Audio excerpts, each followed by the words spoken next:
আমাকে আপনি আমার সাজ্জাদের সাথে যোগাযোগ করেন, দেখি আন্দোলনে দেখি কি করা যায়। আসসালামু আলাইকুম ভাই বেরাদার, কি খবর সবার? দর্শক, আপনারা সবাই জানেন যে একের পর এক আমাদের বেনজির আহমেদের গোপন তথ্য ফাঁস হচ্ছে। দর্শক, এইবার আমাদের বেনজির আহমেদ এবং আমাদের মাননীয় প্রধানমন্ত্রী শেখ হাসিনার গোপন কল রেকর্ড নাকি ফাঁস হয়েছে।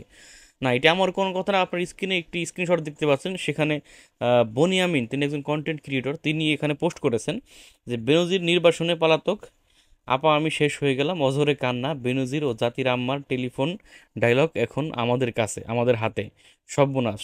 দিস ইজ বনিয়ামিন, উনি এখানে পোস্ট করছেন। এখন জানি না ভাই, তিনি জাতির আম্মা বলতে কাকে বুঝিয়েছেন, হয়তো আমাদের মাননীয় প্রধানমন্ত্রীকে বুঝিয়েছেন। যাই হোক দর্শক, তো তিনি যদি কল রেকর্ডটি ফাঁস করে, আমরা আপনাদেরকে কল রেকর্ডটি শোনাতে পারবো। দর্শক, যাই হোক, আমরা অত কথা বলবো না। বেনজির আহমেদের গোপন কিছু তথ্য ফাঁস হয়েছে, মানে নতুন করে তিনি আরও কিছু মানে কর্মকাণ্ড করেছেন, সেগুলির তথ্য আমরা আমরা একটি ভিডিও দেখে এসে গেছিলাম, এরপর কথা বলবো। দর্শক, ভিডিও দেখার আগে একটি কথা বলতেছে, আপনার স্ক্রিনে একটি স্ক্রিনশট দেখতে পাচ্ছেন, উনি হচ্ছেন আমাদের একজন ইউটিউবার, ওনার নাম হচ্ছে শামীম, আপনারা ওনাকে সবাই চেনেন। তো ওনার মেইন চ্যানেলে সমস্যা হয়েছে আর কি, এর জন্য ওনার ব্যাকআপ চ্যানেল আছে, স্ক্রিনে দেখতে পাচ্ছেন, এটা ওনার ব্যাকআপ চ্যানেল। তো আপনারা ওনার ব্যাকআপ চ্যানেলের লিঙ্ক ডিসক্রিপশনে পেয়ে যাবেন, আপনারা আশা করি সাবস্ক্রাইব করে দেবেন। একের পর এক ফাঁস হচ্ছে বাংলাদেশ পুলিশের সাবেক মহাপরিদর্শক বেনজির আহমেদের অবৈধ সম্পদের তথ্য। পাশাপাশি তার দুর্নীতির তদন্তকেও ঘিরেও বাড়ছে জল্পনা। এর মধ্যে দুদকের আবেদনের প্রেক্ষিতে আদালত তার নিজের ও পরিবারের সদস্যদের ব্যাংক হিসাব জব্দের নির্দেশ দিয়েছেন।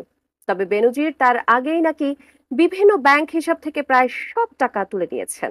এখন প্রশ্ন, কিভাবে এত টাকা তুলে নিলেন পুলিশের সাবেক এই কর্মকর্তা? জানাচ্ছেন শাহাদাত রিফাত।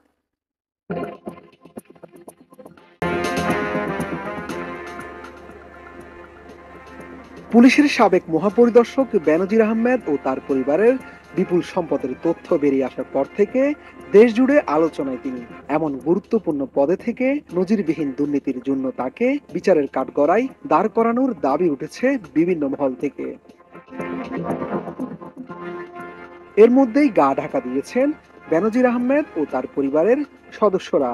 পালিয়ে তারা এখন কোথায় অবস্থান করছেন সে বিষয়ে নিশ্চিতভাবে কোনো তথ্য দিতে পারেননি তদন্ত সংশ্লিষ্ট কেউই। তবে নির্ভরযোগ্য সূত্র থেকে জানা গেছে দেশে নেই বেনজির আহমেদ। সূত্র নিশ্চিত করেছে গত 4 মে হযরত শাহজালাল আন্তর্জাতিক বিমানবন্দর থেকে সিঙ্গাপুর এয়ারলাইন্সের একটি ফ্লাইটে 2 মে ও স্ত্রীকে নিয়ে দেশ ছাড়েন পুলিশের সাবেক এই শীর্ষকর্তা। দুদক বলছে তারা বসে নেই, নামে বেনামে অবৈধ সম্পদের খোঁজে কাজ করছেন তাদের অনুসন্ধানী দল। এর মধ্যে দুদকের আবেদনের প্রেক্ষিতে বেনজিরের ও তার পরিবারের সদস্যদের 83টি দলিলের সম্পত্তি ও 33টি ব্যাংক হিসাব জব্দের নির্দেশ দিয়েছেন আদালত।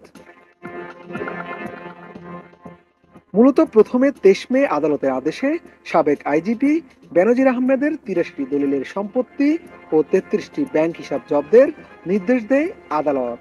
পরে 26 মে আদালতে বেনজির আহমেদ ও তার পরিবারের সদস্যদের নামে 119টি জমির দলিল, 23টি কোম্পানির শেয়ার ও গুলশানে 4টি ফ্ল্যাট জব্দের আদেশ দেন।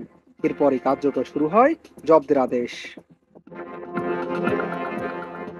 তবে চোর পুলিশ খেলায় পারদর্শী বেনজির আদালতের আদেশের আগেই বিভিন্ন ব্যাংক হিসাব থেকে প্রায় সব টাকা তুলে নিয়েছেন। তার কোনো অ্যাকাউন্টেই এখন উল্লেখ করার মতো টাকা নেই, যার সত্যতা মিলেছে খোদ দুদক থেকে পাওয়া তথ্যেও।